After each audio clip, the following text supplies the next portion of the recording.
表本质出组的政治报告，站着不站着呢？站着就举手。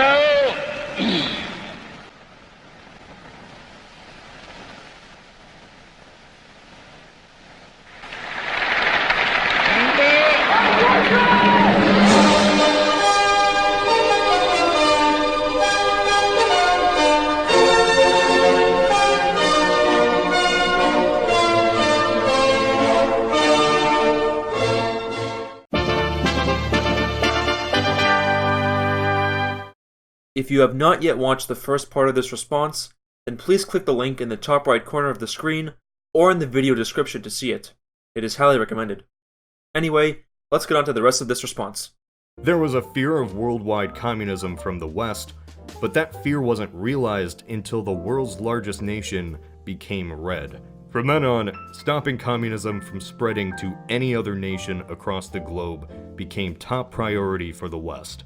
The domino theory was born and was seen as the main reason for why the US should dedicate so much effort into a tiny country like Vietnam, no matter the cost. The events in China did not necessarily initiate the domino theory.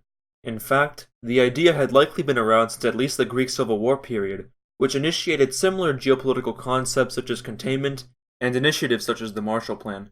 But, in addition to that information, I have this quotation from George Kennan, a key diplomat who was known for pioneering and forwarding the strategy of containment during the Cold War. The following words are from a declassified document that was released to the public in 1974. It is not only possible, but probable, that in the course of this process many peoples will fall, for varying periods, under the influence of Moscow, whose ideology has a greater lure for such peoples, and probably greater reality, than anything we could oppose to it. In the face of this situation, we would be better off to dispense now with a number of the concepts which have underlined our thinking with regard to the Far East. We should cease to talk about vague and for the Far East unreal objectives such as human rights, the raising of the living standards, and democratization. The day is not far off when we are going to have to deal in straight power concepts. This should show you that the basic idea of the domino theory was alive as early as February 1948, when this document was originally created.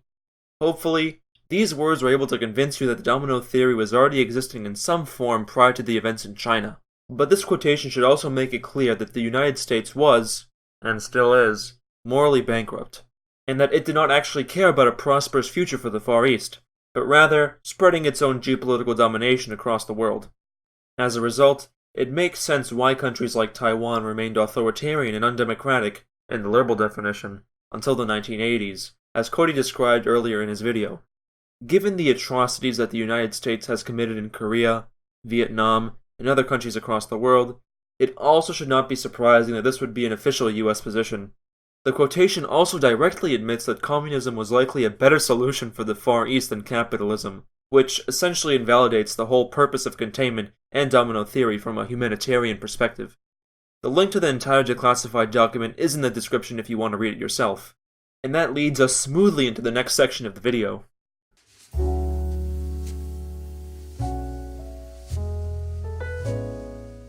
This is very difficult to accurately predict. While there is some historical precedent to go off how nationalist China would, govern, the easiest thing to say is millions certainly don't die from Mao's collectivist policies, so to tackle this, let's start in broad changes, then go into specifics. First, the modern culture of China itself.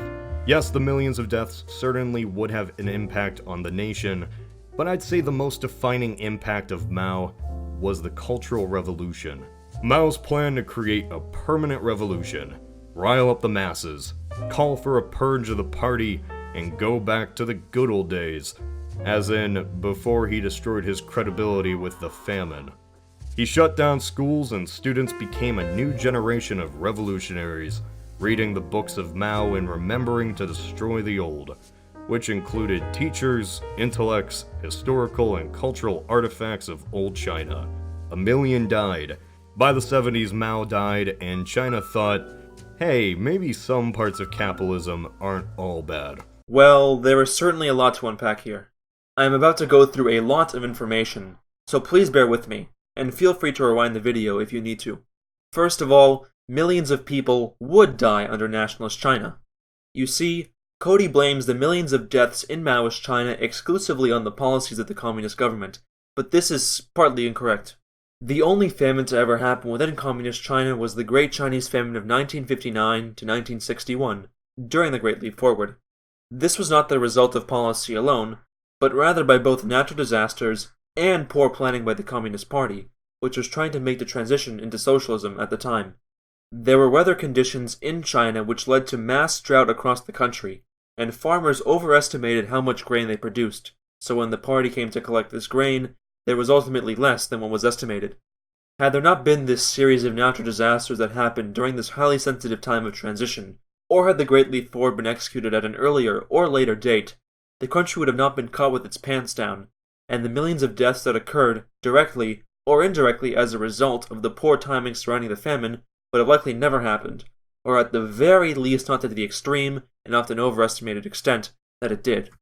On top of that, it was communist reform that was responsible for ending the series of famines that devastated China throughout its millennia-long history. So then, what about the Nationalists? Well, it turns out that a famine actually happened inside the territory that was controlled by the Kuomintang. This was the Chinese Famine of 1928 to 1930, which is said to have killed 3 to 10 million people, and this was mostly as a result of incompetent relief efforts. Cody has already explained the incompetence of the Nationalists multiple times, but I am surprised that he did not apply this logic to the famines that have happened in China for thousands of years. The Nationalists, given their terrible track record, would certainly face the same natural disasters that happened under the Great Leap Forward, and, due to their incompetence, millions of people would have likely died, just like under the Qing dynasty and previous dynasties. The traditionalist nature of the Kuomintang party under Chiang Kai-shek suggests that major social changes, such as those seen under the communist government, would have not happened to stop these famines from happening over and over again. So, perhaps we would see famines in China as late as the 1970s, the 1980s, and maybe even the 1990s. And, let's just briefly go back to that video from Dr. Michael Parenti that I showed in the first part of this response. Henry Rosemont, he notes that when the communists liberated Shanghai from the U.S.-sponsored Kuomintang reactionary government in 1949, the communists found that about 20% of the population in Shanghai, 1.2 million people, were drug addicts. And every morning, special crews of street cleaners, quote, would gather up the corpses of children and adults who had been murdered during the night or died of disease, cold, and starvation. But, now let's go back to the topic of the Cultural Revolution. 您表感知所做的政治报告，赞成不赞成呢？赞成的举手。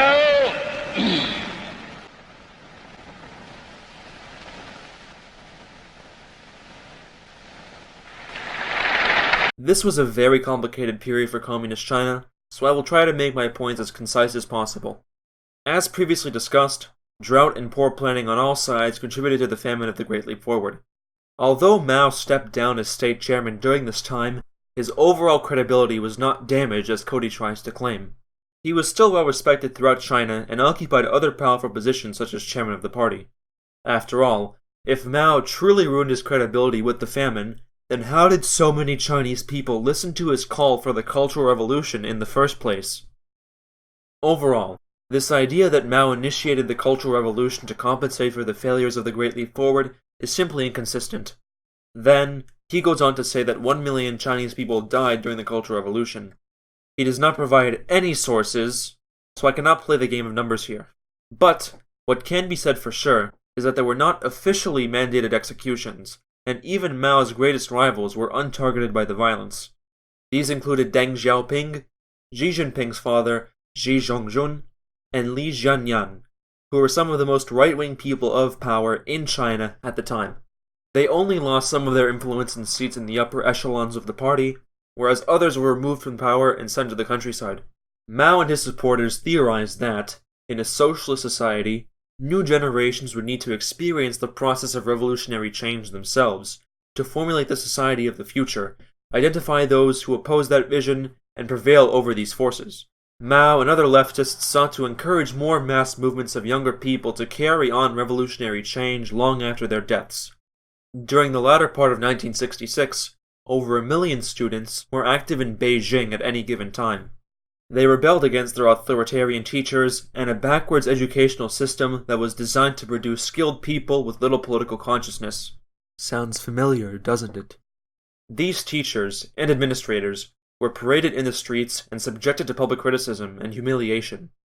I would say that this is certainly very harsh, but I imagine that many students in modern American high schools, with a broken education system, constant stress, and often undesirable teachers, would love to do the same thing. It was this that really killed the old Chinese culture, the one of Confucius, old dynastic ideals and traditional thought. Chiang, on the other hand, was adamant about traditional Chinese culture and ideals. The Nationalists at least preserved that culture, and were at least more kind to religion. China certainly isn't a democracy by any means. Chiang ruled Taiwan until his death. Taiwan didn't start actually becoming democratic until the mid-80s. What really annoys me here is his blatant fetishism of feudalistic Chinese culture. Cody does not even give a reason why it is good. Instead, he just essentially says that it is without any further explanation. This is a logical fallacy, because an idea that is old is not automatically better or more ideal than an idea that is new, and the same goes for religion. I think that this is pretty self-explanatory, but I will also give an example. Chinese foot binding, a really nasty part of this old Chinese culture that evil communists wanted to destroy. If these are the kinds of values that Cody is defending, then I am certain that he is not very informed on the topic. Even I am not very informed on this topic, yet I at least know this much. But anyway, there is a logical reason for why these values were ultimately rejected by the communists, and it is because they were incompatible with the modern vision of China. The French revolutionaries did a similar thing when they replaced traditional Christian ideology with the revolutionary ideas of the Enlightenment in government, and, to an extent, in the popular consciousness. To maintain revolutionary change in a new society, you must also purge or synthesize the ideology of the old society, and this is what the Cultural Revolution was very much about. China would be fully united by the 30s, meaning they'd have decades to attempt to industrialize. How effective would this be? Well, it'd certainly be better than Mao forcing people to make steel in their backyards. The idea that China would be completely united by the 1930s is highly unlikely. The Kuomintang was in constant conflict with surrounding warlords, and they were warlords who did not even share a border with nationalist China at the time. On top of that, the Soviet Union assisted Chiang Kai-shek, who received direct military support from the Soviet government and gained control of half of the Chinese province of Xinjiang. Even if the nationalists managed to gain control of all other Chinese territories, they would still be unable to take control of this Soviet-backed territory, as it would risk a conflict between the nationalists and the USSR. And we will discuss the topic of industrialization in the next set of points. Also, on the topic of backyard steel production, I personally think that this idea was flawed. However, I should take the opportunity to picture the context that this movement was in. Here are some insightful words from Chinese scholar Wu Zhuolai. On August 17, 1958, a resolution calling on the whole party and people to strive to produce 10.7 million tons of steel sparked a great mass movement to produce steel. If we think along those lines, we could say that the steel production campaign was a result of China's positive enthusiasm at the time as well as anxiety over development on the part of a backward country, and a forceful call could irresistibly become a duty and a mission for which the entire populace would strive and struggle. By any means, China would join the global economy decades before our own, and this has both positive and negatives. As a positive, the country isn't isolated socially and economically until the 70s like under Mao. It has a chance to build itself up and grow its nation. On the negative, now a fragile Chinese state ruled by a party with not the best track record of stability is a part of the global economy, so take that as you will. Cody himself said that nationalist China would not be open to joining the Western capitalist nations so quickly. With political alignment comes economic alignment, and, because of this, nationalist China would logically become economically isolated. but likely not to the same degree as Maoist China, at least in the context of capitalist countries. Under the Kuomintang, China would remain semi-feudal, but also semi-capitalist, and actively prevent the penetration of Western capital into its domestic markets, like how the Communists did until Deng Xiaoping. However, the fact that the country would still be somewhat capitalist would mean that it would be able to more freely interact with the economies of major capitalist countries than Maoist China. The eventual normalization of this interaction would have likely allowed for increasing capital penetration over time. So, the idea that China would have the chance to build itself up and grow its nation exclusively under the Nationalists ignores the economic policies of the Kuomintang that he himself stated earlier in this video. But to close on this point, I will agree that the general incompetence of the Kuomintang would likely lead to instability and economic mismanagement, as Cody implies in this video. It may call itself communist, may even still fly the red banner, but the China of today is really similar to that one-party state the Nationalists once fought for. Communism was tried, as always, millions died, and it was switched out. These kinds of bullshit statements are why you should not trust YouTube channels for history. Maybe not even me. But then again, I doubt that American textbooks are any better. The reforms that took place under Deng Xiaoping were irrelevant to the deaths that happened in the Great Leap Forward, which happened almost 20 years before Mao's death. In fact, China did pretty fine after the famine. Under the Maoist government, China saw the biggest increase in life expectancy in the country's entire history, the elimination of chronic famine that plagued the Chinese people for thousands of years, and found steady but mediocre economic growth. After Mao's death, however, the Chinese Communist Party decided to move towards improving economic growth in other parts of society through market reforms. You see, in orthodox Marxist economic theory, a country should have a fully developed capitalist system before revolution and the transition to socialism and then eventually communism.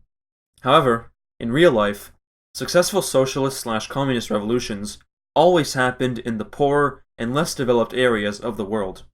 This created a tricky situation for new communist governments in places like Russia and China, which needed to artificially go through the capitalist phase of development properly in an effort to build socialism.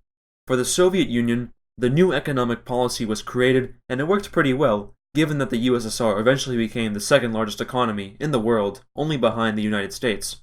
For numerous reasons, China simply had a much more difficult time trying to replicate the Soviet success, but many positive steps were taken in this direction, such as the increase in life expectancy, elimination of chronic famine, and whatever economic growth that occurred until the start of the reform process.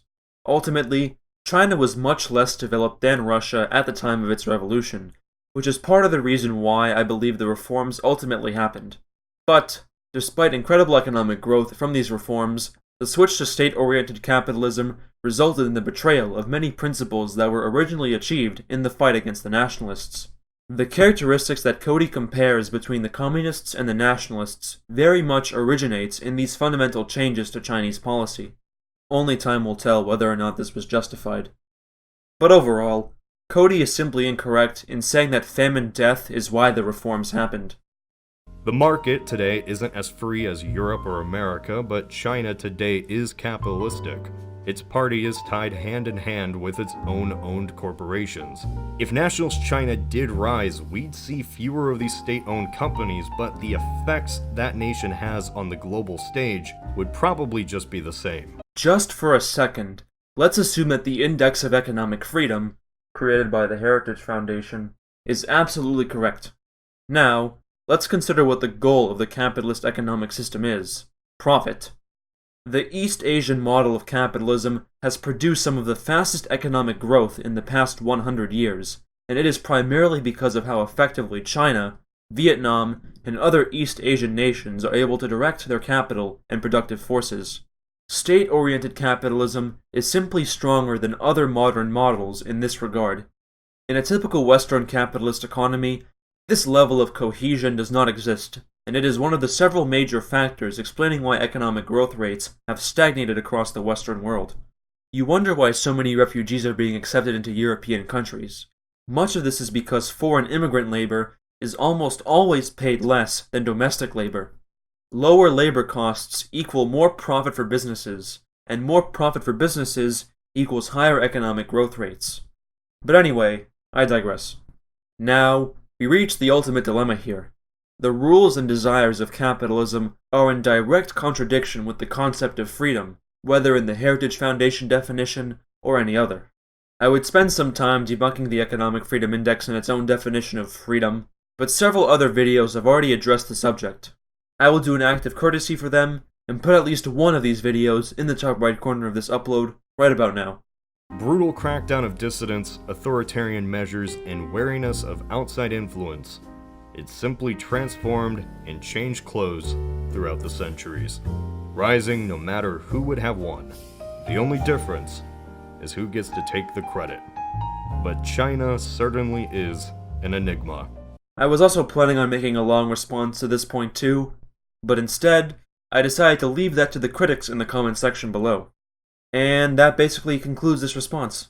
I don't have some kind of overall conclusion for this video, but I do have this.